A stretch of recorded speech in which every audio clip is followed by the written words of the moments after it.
자, 안녕하세요. 자, 과학비 시간입니다.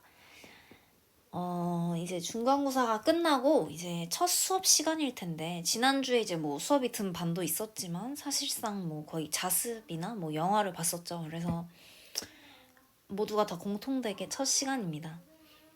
전기와 자기 단원이 아직 끝나지 않았기 때문에 4-2 자기장 속의 도선에 작용하는 힘, 이제 요 단원이 남았죠. 그래서 요 단원부터가 기말고사에 들어가게 됩니다. 배드 뉴스죠, 그죠? 그리고 수행평가에 대한 문의가 자주 오는데, 수행평가는 대면 수업 때 공지를 하도록 하겠습니다. 네, 대면 수업 때 공지를 하도록 하겠고요. 그래서 대면 수업 때 아마 이제 수행평가를 하게 될 거예요. 수행평가는 공지했던 대로 이제 그 전기와 자기의 단원의 이제 3단원이었던 이제 전류, 전압, 저항 사이의 관계에서 나올 예정입니다. 그래서 네. 전기와 자기를 중간고사 끝나고 다 까먹은 친구들은 다시 한번 공부를 해야 되는 상황이 온 거죠. 왜냐면 그때 갑자기 저희가 온라인으로 전환이 됐잖아요. 그래서 원래 그 주에 이제 수행평가를 했었어야 됐는데, 이제 수행평가 공지만 하고 못하게 돼버린 상황이 돼서, 이제 다음 주 대면 수업 때 이제 수행평가를 하거나 뭐 그렇게 해야겠죠. 그죠? 그래서 미리 공부할 친구들은 그 3단원을 공부하면 되겠다라는 얘기를 해주고 싶었습니다. 그리고 이제 뭐 중간고사 너무 늦었지만 이제 중간고사를 이제 열심히 치느라 너무너무 수고했다는 얘기하고 싶었습니다. 네, 첫 중간고사라 아마 어려웠을 거고, 서술형에 대한 부분도 굉장히 생소했을 텐데, 그런 부분들을 이제 잘 이겨내고 시험을 본 게 너무 좋은 경험이었을 거라고 생각을 합니다. 그리고 앞으로 중간고사는 뭐 남은 중학교 2년과 그 다음에 고등학교 3년 그리고 대학교 4년까지 해서 뭐 중간고사는 쭉 칠 거 아닙니까? 좋은 밑거름이 되었을 거라고 생각합니다. 자, 그러면 또 힘차게 새로운 마음, 새로운 시작으로 이제 전기와 자기 나머지 단원을 나가봅시다. 네, 교과서 70쪽을 펴주시면 됩니다. 교과서 70쪽을 펴주시고 자기장 속의 도선에 작용하는 힘에 대해서 한번 이제 해보면 좋을 것 같습니다. 우리가 이 이전 단원이 4-1이 뭐였냐 하면 4-1이 뭐였죠? 전류에 의한 자기장이었어요. 전류에 의한 자기장은 도대체 어떤 단원이었냐 하면, 여러분들 그 오른손 따봉만 기억이 나죠? 오른손 따봉만 기억이 날 텐데 이런 거였어요. 도선에 전류가 흐르는데, 이 전류가 흐르는 이렇게 도선에 전류가 흐른다면, 어떤 방향으로 도선에 전류가 흐른다면 자기장이 주변에 발생한다. 즉, 뭘 의미했냐면 전류는 자기장을 발생시킨다. 즉, 전기는 자기를 발생시킨다라는 얘기를 하는 게 전류에 의한 자기장 단원이었어요. 그러면 전류와 자기장이 동시에 있다면 어떤 일이 벌어질까? 전류와 자기장이 동시에 있다면 어떤 일이 벌어질까? 라는 얘기인 거죠. 도선에 어떤 일이 일어날까? 도선에 어떤 일?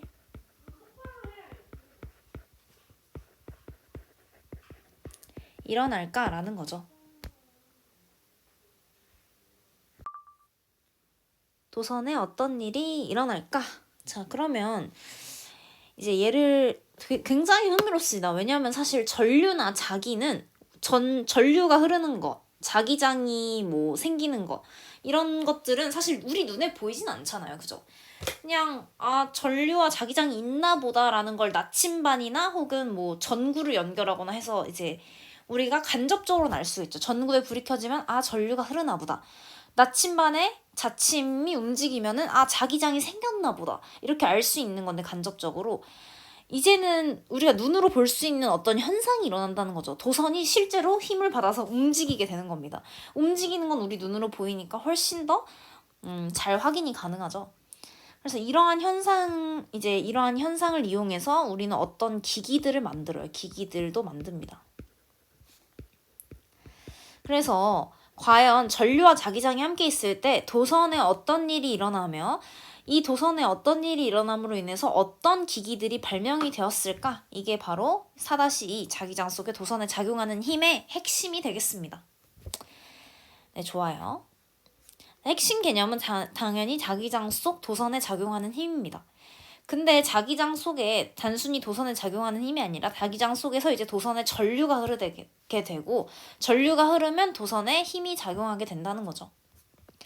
그다음에 전동기. 이게 이제 스포일러죠. 기기들이 만들어진다고 했는데 이제 그 기기가 전동기다. 전동기 알죠? 전동기가 가장 간단한 전동기 어떻게 생기냐면 이렇게 원통형에 이렇게 뭔가 침 같은 게 있어. 얘가 막 돌아가잖아요. 얘가 막 돌아가죠. 그래서 전동기를 활용한 게 뭐 엄청 여러 가지가 있는데 모터 종류들은 다 전동기를 활용한 거죠. 여기다가 프로펠러를 이렇게 달면 이제 그게 모터인 거잖아요. 그래서 전동기 뭐라 그러지? 산업혁명 이래 가장 중요한 발명품이라고 해도 과언이 아닌 이 전동기도 이제 4-2 뭐 이 단원에 이제 포함이 되는 거죠. 그래서 잘 보고 사실 2학년 6반은 이미 전동기를 만들어 봤어요. 왜냐하면 저번 주에 벌써 2시간이 들었었기 때문에 2학년 6반을 제외한 나머지 반들은 전동기를 아직 만들어 보지 못했죠. 대면 수업 때 와서 직접 전동기를 만들어 보기도 할 겁니다. 그게 꽤 어려워서 한 반에 한 3분의 1 정도만 성공을 하더라고요. 그래서 오늘 이제 수업을 들으면서 어떻게 하면 간이전동기를 잘 만들 수 있을지 한번 생각을 해보면서 들으면 좋을 것 같아요. 자, 오늘의 학습 목표입니다. 전류가 흐르는 도선이 자기장 속에서 받는 힘을 이용하여 전동기의 원리를 설명할 수 있다. 전동기의 원리를 설명할 수 있다. 키워드죠. 도선이 자기장 속에서 받는 힘은 어떻게 보면 굉장히 개념적인 부분이고 실제로는 얘를 결국 설명을 하는 게 오늘의 학습 목표인 겁니다. 자, 그러면 한번 애니메이션을 시작을 해볼게요. 이어폰에 스테이플러 심이 왜 달라붙지? 이어폰 안에 작은 자석이 들어있기 때문이야. 이어폰 속에 자석이 들어있는 까닭은 무엇일까? 이거 여러분 해봤어요? 선생님 해봤는데 안 되더라고요. 그래서 최근에는 뭔가 좀 더 발전된 기술이 있나 싶네요. 이게 약간 옛날 이어폰만 되는 거 아닌가라는 생각이 들기 시작했어요. 근데 뭐 모르죠 또. 근데 아무튼 집에서 다들 해보세요. 이제 스테이플러를 여러 번 그냥 찍으면 이제 심이 뚜두둑 떨어지잖아요. 그 심을 가지고 이어폰에 붙이면 정말 달라붙는지 이렇게 꽂혀 있어야 되는 거죠. 상태는 꽂혀 있어야 되는 거죠. 왜냐면 꽂혀 있어야 이제 뭐 될 테니까요. 그래서 꽂혀 있어야 전류가 흐르고 자기장이 형성이 되기 때문에 꽂혀 있는 상태에서 스테이플러 심을 해봤을 때 이어폰 안에 작은 자석이 들어있기 때문이야 라고 했죠. 그래서 자석이 들어있는 까닭은 무엇일까 라고 했는데 자석이 들어있는 이유는 자석이 만든 이 안에 자석이 이렇게 있는 거죠. 자석이 조그맣게 있는데 이 자석이 자기장을 만들죠. 자기장을 만들고 도선에 전류가 흐르는 거죠. 왜냐면 내가 핸드폰에 연결했으니까 핸드폰으로부터 이렇게 전류가 흐르는 거죠. 전류가 흐르고 즉 지금 두 가지의 조건이 있었어요. 자기장이 있고 그 자기장 속에 놓인 도선에 전류가 흐르면 여기까지가 조건인 거죠. 이 1, 2번은 조건인 거죠. 자기장과 전류가 있다면 도선이 힘을 받아서 움직인다. 이게 결과인 겁니다. 결과. 얘네는 조건인 거죠. 자기장 속에 놓인 도선에 전류가 흐르면 도선이 힘을 받아서 움직이게 되고 결과로서 힘을 받아서 움직이면서 진동을 일으킨다는 거죠. 진동을 일으키면 결국 소리가 나게 된다. 얘들아, 소리가 뭐죠? 소리 다른 말로 뭐라고 하죠? 음파죠. 사실 과학적으로 소리라는 개념은 음파입니다. 음파는 뭐냐면 파동이죠. 파라고 앞에 붙었으니까. 그래서 파동인 거죠. 그럼 파동은 뭐야? 어떤 매질을 진동시키는 거죠. 매질을 진동시켜서 그 결과로서 만들어지는 게 파동이고 이 파동은 파동인 거고 이제 음파가 파동의 어떤 일종이니까 그래서 진동을 일으키면 공기라는 매질을 진동시켜서 음파가 발생이 된다라는 거죠. 이해가 됐나요? 네. 이제 과학 시험을 어떻게 봤는지 모르겠지만 생각보다는 과학에서는 뭐가 중요하냐면 정의가 안 흔들리는 게 되게 중요해요.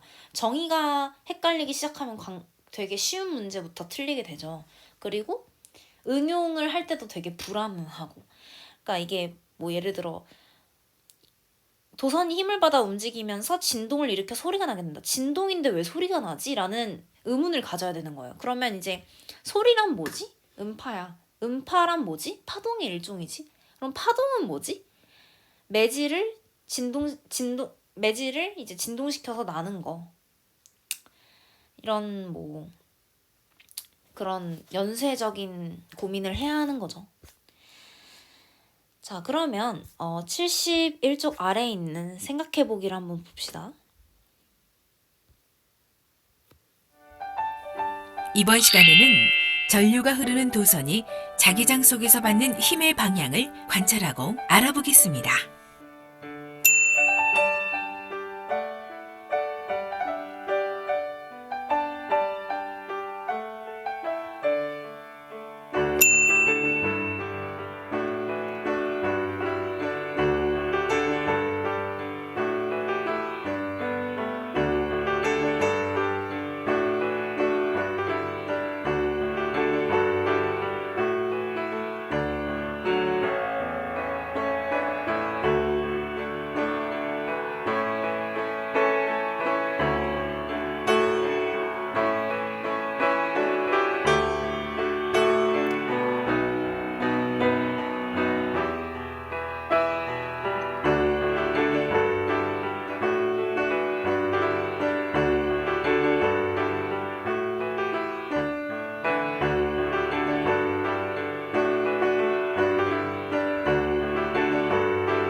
자, 지금 자기장 속에 알루미늄 포일을 도선이랑 이렇게 연결해가지고 알루미늄 포일에는 지금 전류가 흐르는 상태고 지금 자석을 놨기 때문에 어쨌든 자기장 속에 놓여 있는 거죠.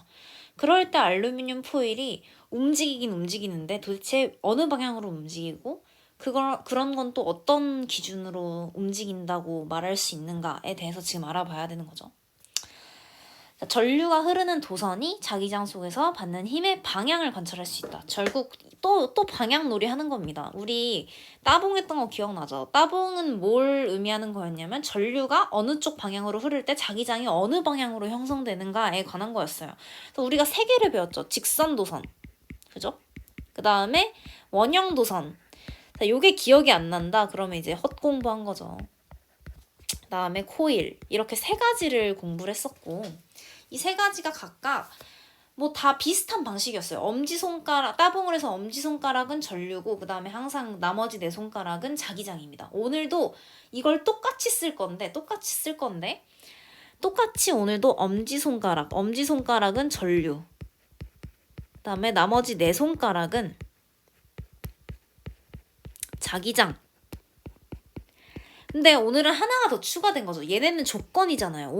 오늘은 조건이 궁금한 게 아니라 결과가 하나 있어. 결과는 뭐죠? 도선이 받는 힘인 거죠. 그 힘은 손바닥으로 결정합니다. 손바닥. 이게 도선이 받는 힘입니다. 그래서 오늘은 하나가 더 추가된 거죠. 그래서 이게 어떤 방향일지 한번 알아보도록 합시다. 자, 준비물은 이렇게 8가지였죠. 그래서 자기장을 형성해주는 말굽자석. 말굽자석은 이렇게 생겼었죠. 봤다시피 이게 말굽이랑 비슷하다고 해서 이렇게 여기가 N극, 뭐 여기가 S극, 뭐 이런 식으로 이제 나눠져 있는 말굽자석. 그다음에 뭐 기본적으로 스위치, 전선, 전지. 얘네는 이제 뭐 그냥 기본적으로 전류고 면장갑도 전류 다루는 시험에서 이제 감전 사고를 막고 뭐 등등등 때문에 이제 안 하는 거고. 그 다음에 앞장과 나무도막 뭐 이런 것들 다 필요하다고 되어 있네요. 그 다음에 가장 중요한 건 알루미늄 포일. 알루미늄 포일, 그 도선에 작용하는 힘인데, 왜 도선을 안 쓰고 포일을 썼냐라고 물어보면, 도선은 너무 두껍기 때문에 이러한 말굽자석 같이 약한 자기장으로는 이제 움직이지가 않아요. 근데 알루미늄 포일은 얇죠. 얇아서 쉽게 움직인다는 장점이 있습니다. 즉 작은 힘을 가해줘도 쉽게 움직인다는 거죠. 그래서 알루미늄 포일은 도선처럼 전류도 흐르면서 말굽자석과 같은 약한 자기장 속에서도 이제 작은 힘을 받더라도 이제 쉽게 움직인다는 장점이 있기 때문에 이제 포일을 쓴 거죠. 그죠? 자, 넘어가 봅시다. 자, 먼저 첫 번째로 이제 이렇게 알루미늄 포일을 이제 연결을 한 거죠, 도선으로. 도선으로 연결을 해서 이제 전류를 흐르게 하는데, 전류를 어떻게 흐르게 했냐면, 전류는 빨간색으로 할게요. 전류를 흐르게 했는데, 전류는 항상 플러스에서 마이너스를 흐르니까 이 방향으로 흐르겠죠, 지금 플러스 극 쪽에서. 그러면 알루미늄 포일에서는 어느 쪽으로 흐르고 있냐면, 지금 이렇게 흐르고 있죠, 그죠? 전류. 맞나요? 자, 요렇게 지금 전류가 흐르고 있을 거란 말이에요. 근데 여기다가 말굽 자석을 놔서 자기장을 걸어주는 거죠. 근데 자기장을 이제 파란색으로 표시를 해보면 항상 자기장은 N극에서 나와서 S극으로 들어가는 방향이다. 요번에 이제 시험 문제 이거 틀린 친구들 없죠? 그래서 자기장의 방향은 이렇게 됩니다. N극에서 S극. N에서 S. 이렇게 써줄게요. 친절하게. 자, 친절하게. 전류는 이제 플러스에서 마이너스. 자, 지금 이렇게 됐을 때 알루미늄 포일이 어떤 방향으로 움직였나요? 알루미늄 포일이 아래로 움직였어요. 아래. 얘는 이제 도선이 자기장 속에서 받는 힘인 거죠. 지금 알루미늄 포일이 도선인 거죠. 도선의 역할을 하는 거죠. 도선이라는 게 뭐예요? 결국 전류가 흐르는 선이잖아. 지금 전류가 흐르고 있으니까 도선의 역할을 대변하는 거죠. 자, 힘은 이렇게 아래 방향으로 했단 말이죠. 이게 이제 오른손 법칙이 이제 여기서 나오는 겁니다. 이제 오른손도 할 건데 아까도 말했다시피 이제 똑같이 할 거예요. 엄지는 이제 전류고 내 손가락은 자기장이고 이제 손바닥이 힘인 거죠. 자, 봅시다. 이제 지금 이제 특별 출연한 이제 손이 이렇게 하나 있는데 자, 보면 지금 전류를 엄지 손가락으로 지금 나타낸 거죠. 지금 똑같죠, 방향. 여러분들도 지금 다 해봐야 돼. 해봐야 시험 문제를 풀죠, 그죠? 지금 시험에서 이런 거 많이 나왔었죠. 요번 시험에서도. 자, 보면은 자기장이 N극에서 S극 이 방향이잖아요. 지금 이 방향. 그죠? 그러면 얘가 지금 이렇게 누워 있으면 지금 손바닥은 어디를 향하고 있죠? 손바닥은 지금 아이고. 그림 왜 이렇게 못 그리지? 자. 지금 이렇게 있죠. 그럼 손바닥은 어디를 향하고 있죠? 아래 방향을 향하고 있죠. 그죠? 이렇게 해봤나요, 지금? 이게 선생님이 봤을 때 지금 108 이렇게 지금 들고 있는 게 아니라 지금 아래를 향하게 두는 거죠, 손바닥이. 그죠? 이렇게 둘 수 있는 거 보이나요? 근데 얘 특징이 뭐냐면 지금 해봐서 알겠지만 지금 다 직각이야. 빨간색과 파란색도 직각, 빨간색과 초록색도 직각, 파란색과 초록색도 직각이야. 즉 지금 입체적으로 지금 이렇게 요런 모양인 거죠. 지금 다 직각인 3차원의 모양인 거죠. 괜찮아요? 그래서 이렇게 된다. 지금 힘을 해봐야 된다. 얘를 다. 자, 그래서 왜 힘이 아래로 갔냐 하면 이제 이 오른손을 써보면 되는 거죠. 전류는 또 엄지손가락, 자기장은 이제 내 손가락이라고 똑같이 했을 때 전류랑 자기장 방향은 정해져 있는 거야, 이번에는. 우리가 옛날에 했던 건 뭐였냐면 전류가 정해져 있을 때 자기장의 방향을 형성하는 거였다면 지금은 뭐냐면 전류와 자기장은 결정돼 있을 때 도선이 받는 힘의 방향, 손바닥의 방향을 보는 거죠. 그래서 아랫방향인 거죠, 지금은. 그죠? 됐나요?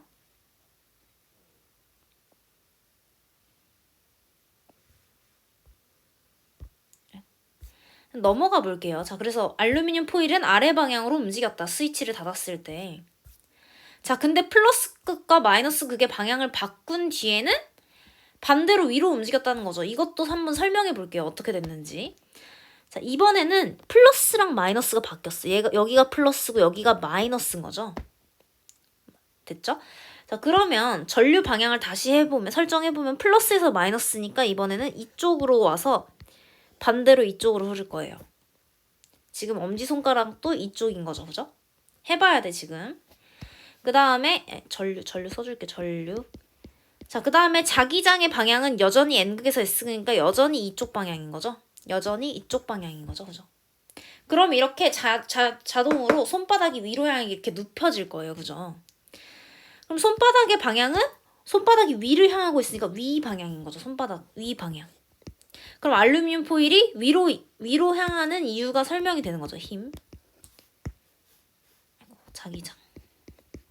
됐나요? 요거 집에서 다 지금 해봐서 정확하게 이해를 하고 있어요. 이해가 안 되면 선생님한테 연락을 해야 되고. 그죠? 넘어갑시다. 자, 이번엔 N극과 S극의 방향만 바꾸자. 즉 자기장의 방향을 바꾸자는 거죠.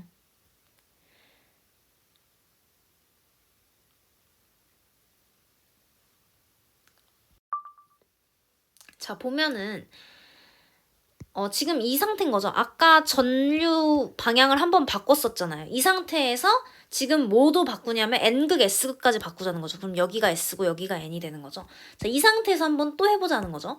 그러니까 아까는 전류만 바꿨다가 지금 전류랑 자기장을 둘 다 바꾸자는 얘기죠. 그러면 전류 방향은 요렇게, 그죠? 플러스에서 마이너스로 가니까 요렇게. 그럼 전류, 그죠? 그 다음에 자기장의 방향이 이번엔 바뀐 거죠. 자기장이 N극에서 S극이니까 이쪽인 거죠. 이번에는 자기장. 자, 그러면 또 해보면 지금 전류를 이쪽 방향으로 가는 거죠. 이쪽 방향, 전류.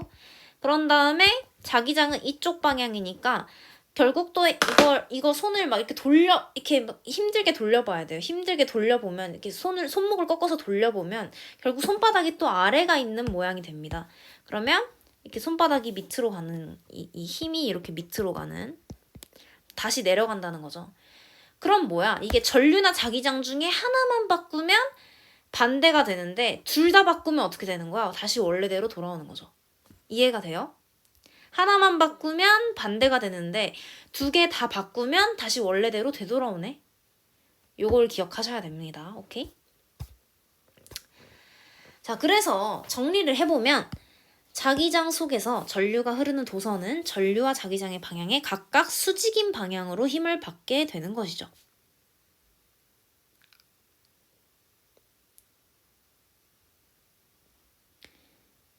그래서 이렇게 손이 있으면 이렇게 그려도 되는 거죠. 벙어리 장갑처럼 그려보면, 사실 이렇게 그리면 안 되는데, 다시 손을 좀 억지로 90도로 벌려야 돼요. 우리 손은 원래 이렇게 생기긴 했지만 90도로 억지로 벌려면 엄지가 있고 이렇게 나머지가 있고 이렇게 손바닥이 있는 거죠. 그래서 여기가 엄지가 전류,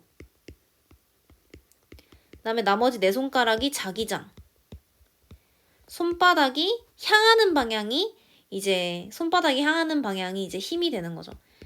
그래서 이렇게 얘는 뭔가 앞으로 튀어나오는 이 방향인 거죠. 입체를 생각하셔야 돼요. 입체적으로. 그래서 얘네가 다 서로 직각이다라는 거죠. 자, 오른손을 펴서 내 손가락의 방향을 자기장의 방향과 일치시키고 엄지손가락을 전류 방향과 일치시켰을 때 손바닥이 향하고 있는 방향이 도선이 받는 힘의 방향이다. 그래서 우리가 주로 뭐 자기장을 할 때는 나침반을 주로 갖다 놓으니까 뭐 N극, S극, 뭐 그러니까 북, 남, 동, 서 이렇게 얘기를 했지만 손바닥이 향하는 방향은 주로 위, 아래, 앞, 뒤 이런 식으로 나타냅니다. 위, 아래, 앞, 뒤. 위아래는 알겠죠? 위아래는 뭐 위, 그러니까 손바닥이 위로 향해서 위, 아래. 근데 이게 재수가 없으면 어떻게 되냐면 손바닥이 앞을 향해 나오거나 뒤를 향해 들어갈 수도 있어요. 위, 아래, 앞, 뒤를 잘 구분하셔야 된다는 거. 왼쪽, 오른쪽도 있으시죠? 왼쪽, 오른쪽. 위, 아래, 앞, 뒤, 왼, 오. 이렇게 요런 방향의 표현들을 쓴다는 거죠. 그래서 요렇게 지금 아주 그림이 좋죠, 지금.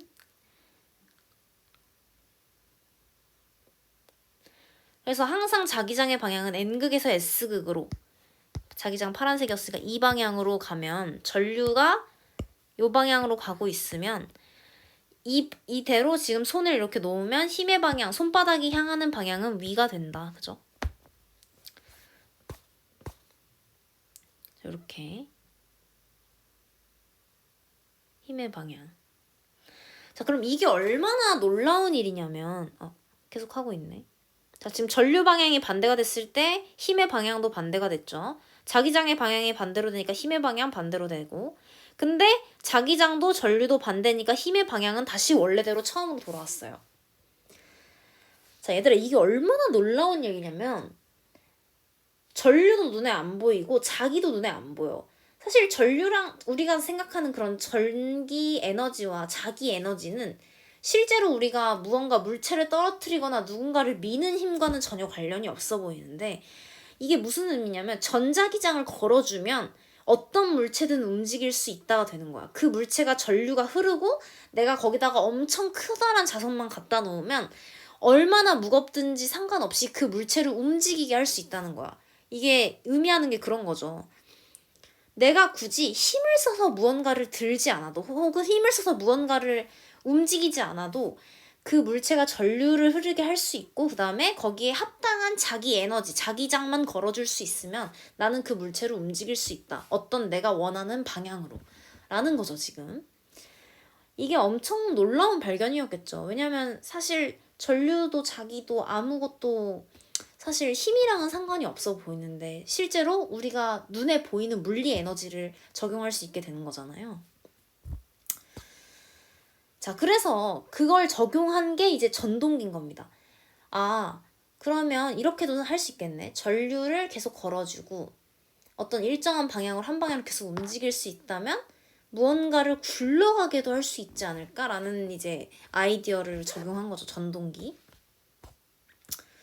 그래서 전동기에 들어있는 회전하는 코일에 전류가 흐를 때 회전하는 코일이 이 코일이 아니고요. 이 코일이 아니고요. 이 코일이 아니라 얘는 좀 코일이 더 간단하게 생겼어요. 얘는 코일이 어떻게 생겼냐면 이런 식. 왜 이렇게 그림을 못 그리지 진짜. 너무 좌절스럽다. 이렇게 생겼어요. 코일이. 네, 좀 귀엽게 이렇게 생겼습니다. 회전하는 코일, 얘가 그래서 이렇게 돌아가는 겁니다. 그래서 회전하는 코일에 전류가 흐를 때 왼쪽 부분과 오른쪽에 흐르는 전류의 방향이 당연히 반대가 될 수밖에 없는 게, 전류가 봐봐, 이쪽이 예를 들어 플러스극이고 이쪽이 마이너스극이 연결돼 있다고 치면 이쪽에서는 이렇게 쭉 흘러서 이쪽으로 흐를 거고, 얘는 이렇게 쭉 흘러서 이쪽으로 흐르고 있겠죠. 이쪽과 이쪽 부분은 서로 당연히 전류의 방향이 반대가 되는 게 정상인 거죠. 이 말을 어색하다고 생각하면 지금 절대 안 돼. 저 코일의 모양을 알고 있다면. 따라서 코일의 왼쪽 부분과 오른쪽 부분이 받는 힘의 방향이 반대가 돼서, 예를 들어 얘가 위로 가면 얘가 아래로 가죠. 그럼 얘가 위로, 한쪽이 위로 가고 한쪽이 아래로 가면 어떻게 되겠어? 회전하겠죠, 회전. 그럼 얘는 이렇게 회전을 하는 거죠, 이렇게. 좀 상상이 되나요? 자, 뭐 동영상으로 볼 거니까. 아무튼 기본 원리는 이겁니다. 이렇게 생긴 연두색으로 생긴 코일을 전류를 흐를 건데, 그러면 양측에 반대 방향의 전류가 흐르고 여기다가 자기장을 세게 걸어주는 거죠. 그러면 도선이 받는 방향이 전류가 방향 반대니까 한쪽은 위로 움직인다면 한쪽은 아래, 혹은 한쪽이 아래라면 한쪽은 위, 이런 식으로 움직여서 회전을 하게 된다. 그럼 회전을 하게 되면 무언가를 굴릴 수 있다. 전동기의 모티브인 거죠. 그죠? 자, 전동기의 원리에 대해서 한번 설명해 놓은 애니메이션을 한번 봅시다. 자, 이게 바로 전동기라는 거예요. 여러분 학교에도 아마 하나씩은 있을 텐데요. 지금 보면 N극과 S극 좌석이 서로 마주보고 있는 상태예요. 모니터에는 S극만 있는 것 같지만 지금 보면 구리선이 칭칭 감겨있는 저런 구리선이 감겨있는 고리 같은 게 보이시죠? 그리고 사실은 이게 이렇게 자, 지금 SS만 보이는 이유는 우리가 안 보이는 이쪽에는 N극인 거죠. 여기가 S면. 그죠? 여기가 S, 이게 바로 전동기라는 거예요. 여기가 S면 여기가 N이고 여기가 S면 여기 안 보이는 데가 N인 거죠. 그죠, 여러분? 그죠? 오해하시면 안 됩니다. 지만 지금 보면 구리선이 칭칭 감겨있는 저런 구리선이 감겨있는 고리 같은 게 보이시죠? 그리고 사실은 이게 이렇게만 되어 있는 게 아니라 저 뒤쪽에 보면 얘가 회전할 수 있도록 정류자가 연결된 모습이 보여요. 한번 보시면은요. 한쪽 자, 얘들아, 정류자라는 건 뭐냐면 정류자. 자, 한자라서 어려울 수 있습니다. 자, 정지, 전류 이런 뜻입니다. 전류를 정지시키는 자.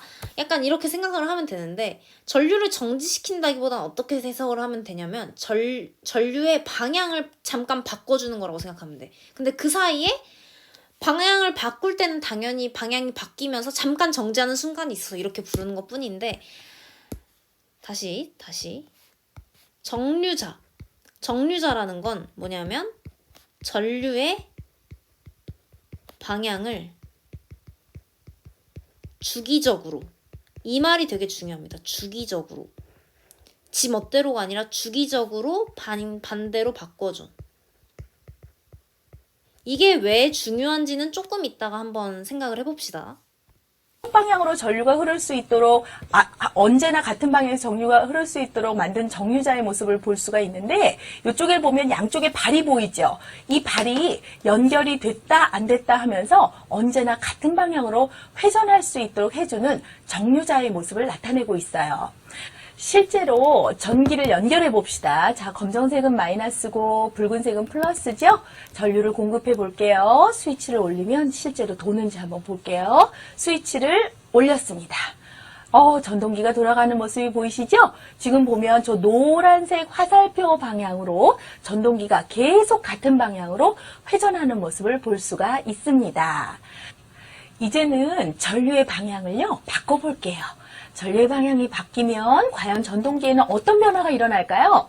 자, 여러분의 예상대로 전동기의 회전 방향이 바뀌겠죠? 자, 그럼 보세요. 어떻게 됐어요?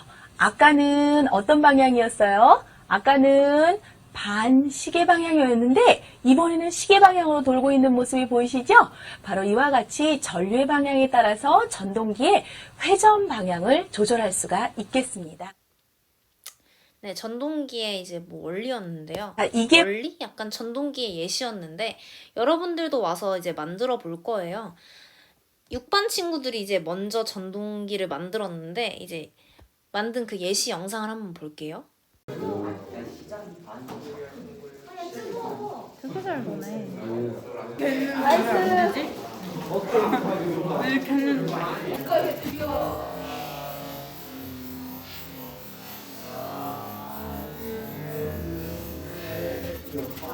네, 빨리 대면 수업 때 이제 만들어 보고 싶죠. 실제로 저만의 착각일 수도 있겠지만 6반 친구들이 생각보다 되게 잘 실험을 진행을 해줬고 생각보다는 조금 재밌습니다. 실험이. 그래서 전동기의 구조와 원리고요.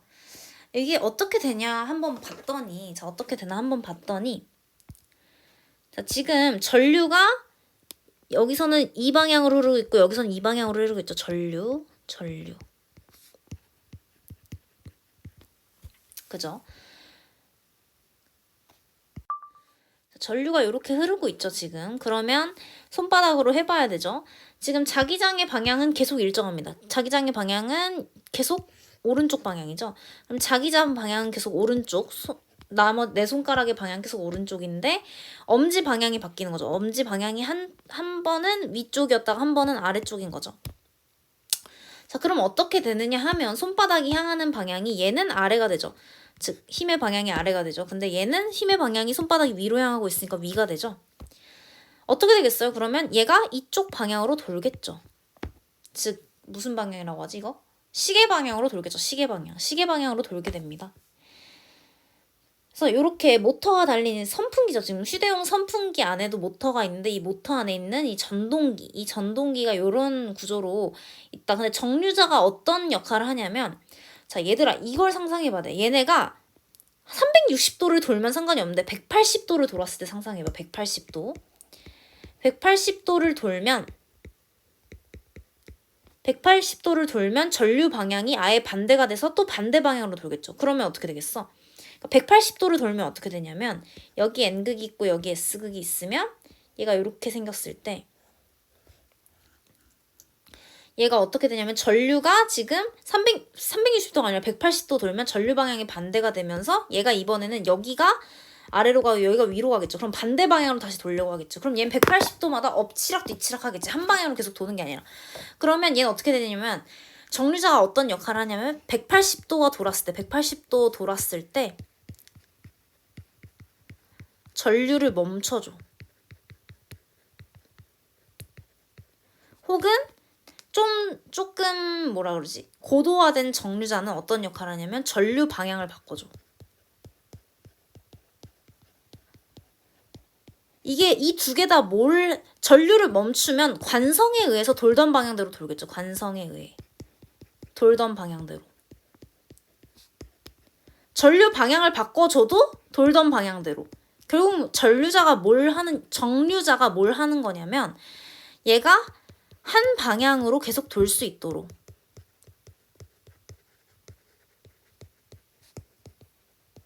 도와준다. 이렇게 쓰면 되죠. 정류자의 기능이 뭐야? 한 방향으로 돌 수 있게. 왜? 180도 돌면 반대 방향으로 돌기 때문에. 괜찮아요? 정리해놔야 돼. 정류자의 역할이 뭐라고? 한 방향으로 돌 수 있게 도와줘. 그러면 정류자가 없으면 어떻게 되는데? 180도 돌 때마다 반대 방향으로 돌아서 엎치락 뒤치락만 하고 회전을 하지 않습니다. 오케이. 자, 괜찮아요. 자, 그래서 요 다음은 이제 이게 원리입니다. 그래서 이렇게 한 방향으로 도는 거고 정류자가 없으면 어떻게 된다고? 엎치락 뒤치락만 하고 얘가 방향을 돌지 않는다. 반대가 된다. 자, 당연히 전류 방향 바꾸거나 자기장의 방향을 바꾸면 회전 방향은 반대가 된다. 전동기, 전류계, 전압계. 얘들아, 전압계, 전류계 바늘이 휙휙 돌아가죠. 이것도 도선이 자기장 속에서 받는 힘을 이용한다. 괜찮아요? 자, 이제 이 동영상부터는 이제 전동기를 만드는 영상입니다. 자, 요건 이제 우리가 대면 수업 때 한번 해보도록 합시다. 오늘은 여기까지 할게요. 네, 수고 많았습니다. 프린트 작성하면서 수업 들으세요.